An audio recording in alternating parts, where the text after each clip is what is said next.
do Senhor e falei assim: Senhor, o que dizer? O que falar? E realmente não foi algo muito fácil. Mas eu acredito que Deus está vivo. Eu creio no sacrifício feito na cruz do Calvário. Eu tenho certeza que nele nós temos salvação.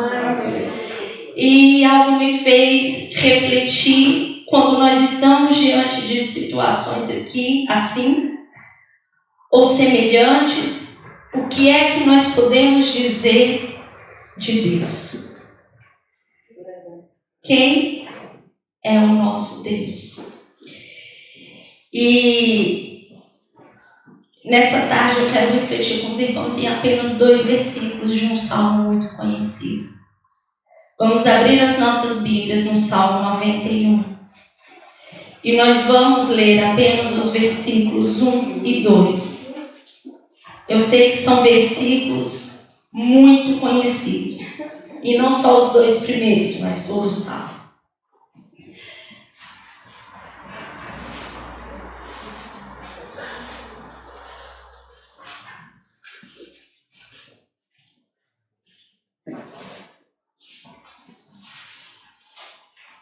Vamos ler todos juntos? Aquele que habita no esconderijo do Altíssimo, à sombra do Onipotente descansará. Direi do Senhor, Ele é o meu Deus, o meu refúgio, a minha fortaleza, e nele confiarei. Vamos ler isso mais uma vez? Aquele que habita no esconderijo do Altíssimo, à sombra do Onipotente descansará. Direi do Senhor, Ele é o meu Deus, o meu refúgio e a minha fortaleza, e nele confiarei. Senhor Jesus, ó Deus, estamos aqui, Pai, diante de Ti. Ó Deus, com os nossos corações abertos para ouvir a Tua voz, Pai. Ó Deus, venha falar conosco, porque nós carecemos de Ti, Pai. Nós dependemos de Ti, Senhor. Nós dependemos do Teu consolo, Pai. Nós dependemos, ó Deus, do Teu afago, Senhor. Nós dependemos, ó Deus, de Ti, porque tudo é para Ti, Pai. Tudo é para a Tua glória, tudo é para o Teu louvor, tudo é para a Tua adoração, Senhor. Ó Espírito Santo de Deus, encontre em nós agora, Pai, realmente um coração para que nós estejamos disponíveis para guardar a Tua palavra e vivê-la, Senhor, em nome de Jesus. Amém.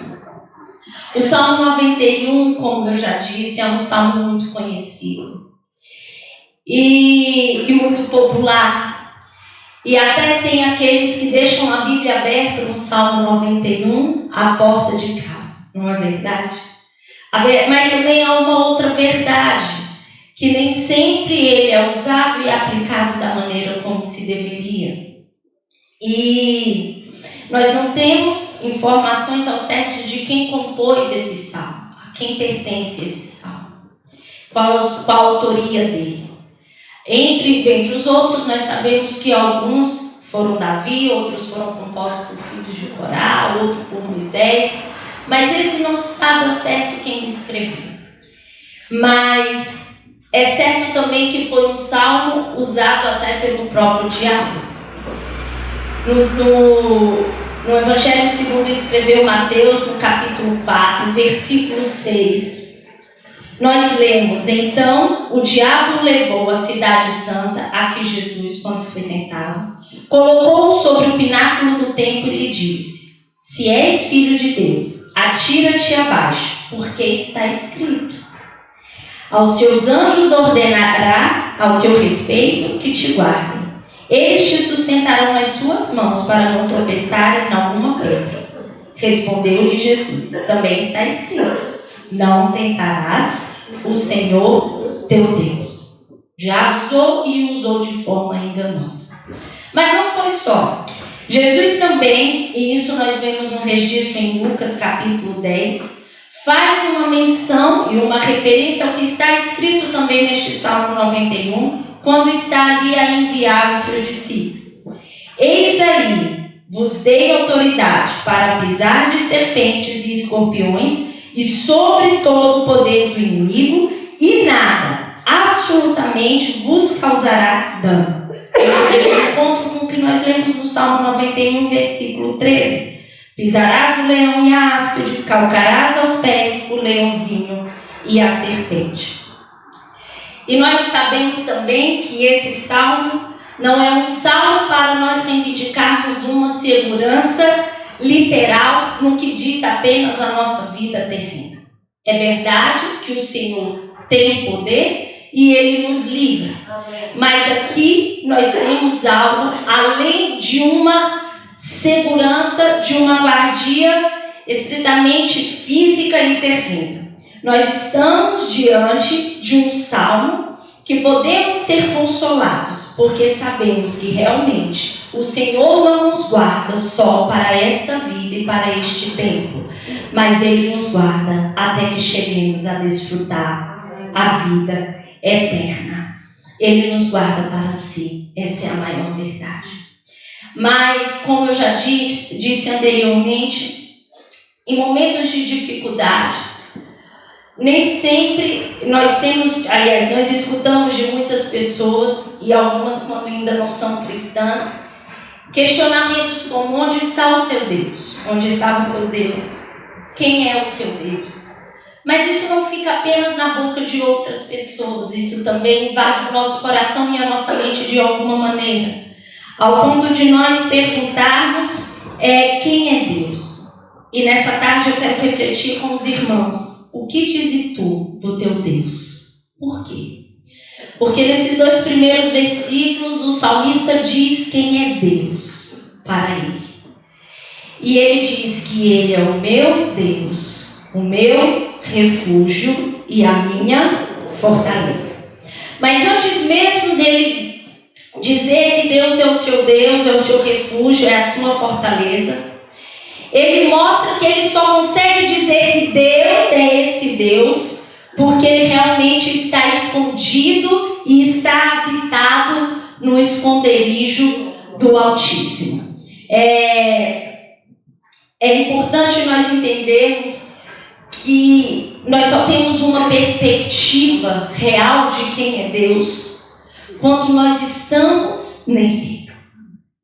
Quando nós reconhecemos, como nós cantamos aqui, servimos a um Deus soberano, a um Deus que controla todas as coisas, a um Deus que tem os nossos dias escritos e Ele sabe o que vai acontecer. Ele é o princípio, Ele é o fim, e só nós conseguimos deslumbrar isso porque nós estamos escondidos nele. Mas é verdade que nem todos estão escondidos em Cristo. Nem todos estão escondidos em Deus. E quando nós não estamos escondidos em Deus, nós estamos a pensar que qualquer outro abrigo, que qualquer outro refúgio é suficiente para o momento de dificuldade que nós estamos a atravessar. E quando nós realmente não nos refugiamos em Deus, nós nos refugiamos em qualquer outra coisa que não nos traz segurança, senão nos traz ilusão. E quando o homem age assim, ou até mesmo nós agimos assim, é porque nós somos motivados por algo chamado presunção. E um professor e muito estudioso, um teólogo, certa vez disse assim, que a presunção vem de um entendimento errado de nós mesmos e das nossas ambições. É assegurar a nós mesmos que o nosso tempo está ao nosso lado e à nossa disposição. É fazer os nossos planos como se estivéssemos no total controle do futuro. É viver como se a nossa vida não dependesse de Deus. Quando qualquer um simplesmente entende que existem muitas outras habitações ou abrigos para que ele se refugie. Na verdade, ele está declarando que ele não depende de Deus e, mais do que isso, que o controle está em suas mãos. Mas esse salmista traz na sua declaração que ele tinha uma certeza, que não havia um lugar melhor para ele se abrigar que não fosse no Senhor, que não fosse no Altíssimo, que não fosse a segurança dele verdadeiramente Deus. E Altíssimo aqui faz menção a algo que é muito mais, alguém que é muito mais exaltado do que os reis da terra e do que os outros falsos deuses que havia naquela altura e que também ainda há hoje. Mas quando nós recorremos a esse esconderijo, quando realmente nós habitamos debaixo dessa segurança de Deus, nós confessamos também que temos consciência da nossa ignorância. Ou seja, nós falamos assim, nós não sabemos o que nos sucederá. É pensar assim, amados irmãos, Senhor, eu me abrigo em Ti, porque de fato eu não sei o que pode me acontecer. Mas o que acontecer, que o Senhor permitir que aconteça, uma coisa eu sei, eu estou abrigado em Ti. Depois, nós temos consciência da nossa fragilidade. Nós temos a incerteza da nossa vida. Hoje nós estamos e amanhã podemos já não estar. Quando nós refugiamos no Senhor e nos abrigamos nele, nós estamos dizendo assim: Senhor, a minha vida está nas Tuas mãos. E depois, nós temos plena consciência que nós dependemos de um Deus assim, para nos guiar. E é interessante que Tiago, ele vai exortar crentes. Eram os judeus cristãos que estavam dispersos por causa da perseguição. Lá no capítulo 4, nós lemos: Ei, agora vós dizeis, hoje ou amanhã iremos a tal cidade, e lá passaremos um ano, e contrataremos e ganharemos. Digo-vos que não sabeis o que acontecerá amanhã. Porque o que é a vossa vida? É um vapor que aparece por um pouco e depois se desvanece. Em lugar do que devias dizer, se o Senhor quiser, se vivermos, faremos isto ou aquilo, mas agora vos gloriais em vossas presunções. Tiago não estava a advertir incrédulos, estava a advertir os crentes. Era uma carta, que pode ter sido isso pregado também para outros, mas era destinada aos judeus cristãos. Meus amados, não sejamos engordados nem atraídos pelas nossas presunções. A verdade é que nós temos que estar preparados para a vinda do Senhor ou até que Ele nos chame. Eu não poderia passar por aqui hoje e deixar de mencionar o que o nosso irmão em Cristo, Serafim, falou no domingo passado. E muitas vezes a gente passa pela igreja e fala assim: foi mais uma escola bíblica dominical. Mas aquilo ali não foi mais uma escola bíblica dominical. Foi a escola bíblica dominical que nós ouvimos da boca dele o que ele disse. Porque depois dessa não existiu mais nenhum e nem vem mais a existir. Mas a verdade foi que o Quinzé fez uma pergunta. Nós estávamos a estudar sobre os profetas menores e exatamente sobre as profecias nos dias de hoje. E ele fez uma ilustração. E depois ele indagou cada um dos presentes aqui, se nós faríamos ou não uma viagem. E foi dada a oportunidade para cada um dizer se iria ou não.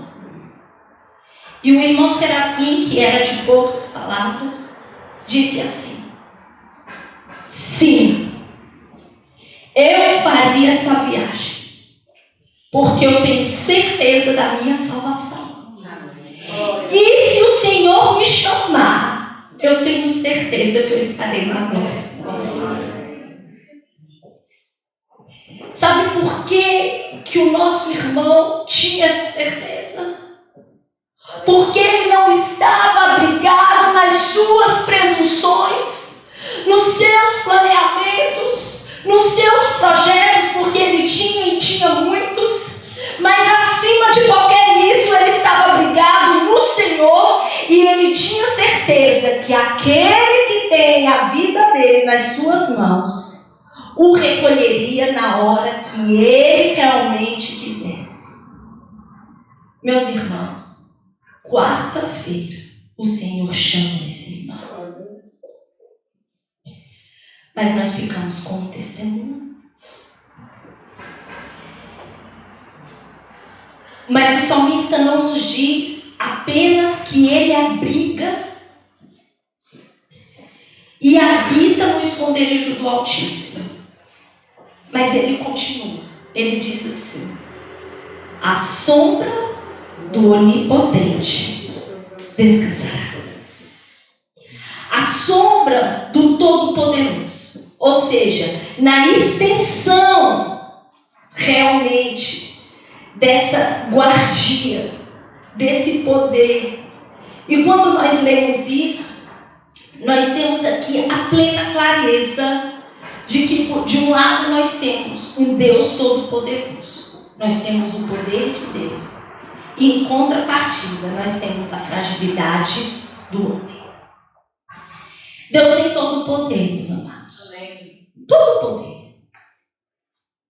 E Ele atua e manifesta o seu poder. Mas o seu poder não ficou e não é apenas para cá, para suprir só as nossas necessidades terrenas, para atender apenas os nossos desejos aqui enquanto homens carnais. Esse poder foi além de tudo isso, foi um poder que nos resgatou das trevas, foi um poder que nos comprou com alto preço, foi um poder que venceu a morte, foi um poder tão grande que nos garantiu hoje estarmos abrigados nele.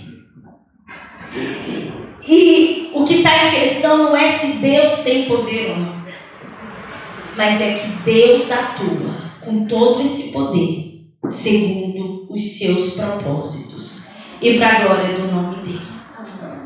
Mas quando nós olhamos para esse Deus todo-poderoso, nós temos que descansar. Quando nós lemos um salmo desse e decidimos por nos escondermos em Cristo, isso não é para ficar apenas na nossa consciência, no nosso intelecto. Isso tem que descer para o nosso coração. Isso é um exercício de fé. Porque é difícil, meus amados. É muito difícil. Mas nós cantamos aqui nessa tarde: além das ondas olharei. Sossegarei, pois sei que és Deus. O salmista vai dizer no Salmo 42: por que você está assim tão triste, ó minha alma? Por que está assim tão perturbada dentro de mim?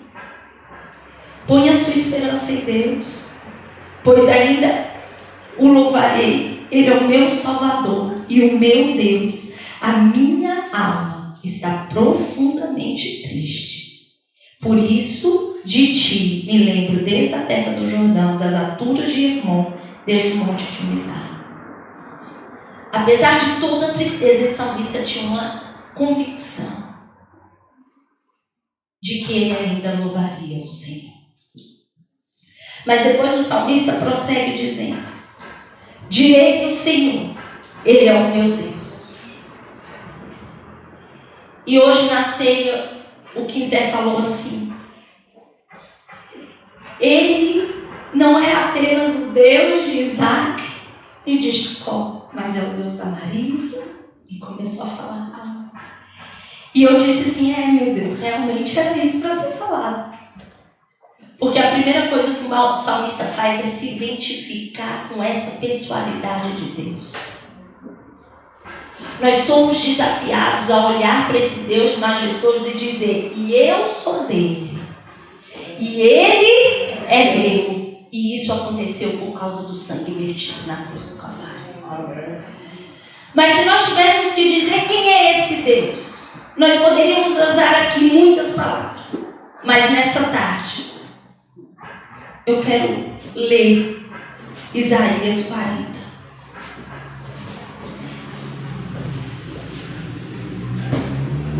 E eu vou ler a partir do versículo 26. Ergam os olhos e olhem para as alturas. Quem criou tudo isso? Aquele que põe em marcha cada estrela do seu exército celestial e a todas chama pelo nome. Tão grande é o seu poder, é tão imensa a sua força que nenhuma delas deixa de comparecer. Porque você reclama, Jacó? Porque se queixa, ó Israel? O Senhor não se interessa pela minha situação? O meu Deus não considera a minha causa? Será que você não sabe? Nunca ouviu falar? O Senhor é Deus eterno, o Criador de toda a terra. Ele não se cansa, nem fica exausto. Sua sabedoria é insondável. No versículo 18 também diz assim: com quem vocês compararão Deus? Como poderão representá-lo? Com uma imagem que o artesão funde ou que o ourives cobre de ouro e para a qual modela correntes de prata? Ou com o ídolo do pobre que pode apenas escolher um bom pedaço de madeira e procura um marceneiro para fazer uma imagem que não caia? Será que vocês não sabem? Nunca ouviram falar? Não lhe contaram desde a antiguidade? Vocês não compreenderam como a terra foi fundada? E ele se assenta no seu trono, acima da cúpula da terra, cujos habitantes são pequenos como gafanhotos. Ele estende os céus como um forro, e arma como uma tenda para neles habitar. Ele aniquila os príncipes e reduz a nada os juízes deste mundo. Mal eles são plantados ou semeados, mal lançam raízes na terra. Deus sopra sobre eles e eles murcham. Um redemoinho os leva como pai. Com quem vocês vão me comparar? Quem se assemelha a mim? Pergunta o santo. Ele fortalece o cansado e dá grande vigor ao que está sem forças. Até os jovens se cansam e os moços tropeçam e caem. Mas aqueles que esperam no Senhor renovam as suas forças. Voam alto como águias, correm e não ficam exaustos, andam e não se cansam. Quem é o nosso Deus? Nós estamos diante de um Deus muito grande, muito poderoso. Mas nessa tarde eu volto a repetir: se identifique com esse Deus. Diga: esse é o meu Deus, em quem eu confio. E ainda que eu me canse e fique exausto,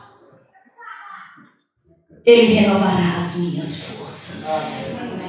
Por isso que aquele salmista diz com toda convicção: Ele é o meu Deus. Depois, Ele é o meu refúgio. O refúgio é aquele lugar que a gente está em tempo realmente de angústia e precisa recorrer, que busca amparo, que busca auxílio.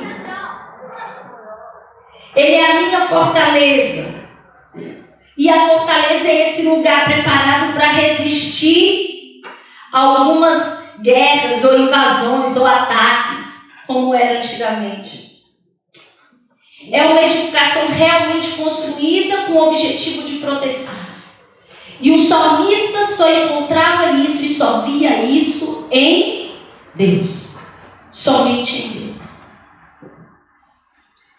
Mas quando ele conclui dizendo: nele confiarei. Nele confiarei.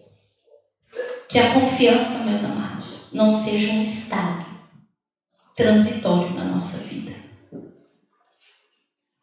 Hoje eu confio. Amanhã não sei, Gisele, do que vai me calhar. Dependendo do que calhar, pronto, eu digo se eu ainda confio. Aquele que está abrigado em Deus, aquele que sabe quem é Deus, reconhece quem é Deus, as suas intervenções e as suas obras na sua vida, ele não tem um estado transitório de confiança. Ele não está confiante, mas ele é confiante. Meus amados, que nós sejamos e não estejamos apenas confiantes no Senhor. Que nessa tarde, independentemente do que nós estamos passando, como igreja ou como pessoa mesmo, as nossas necessidades. Cada um aqui tem uma necessidade diferente, tem uma angústia diferente, tem uma luta diferente. Está a passar por uma tribulação, quaisquer que seja.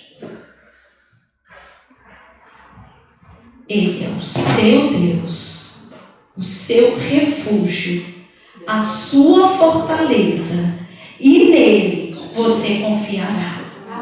Amém? Vamos falar novamente esse versículo? Ele é o meu Deus, o meu refúgio,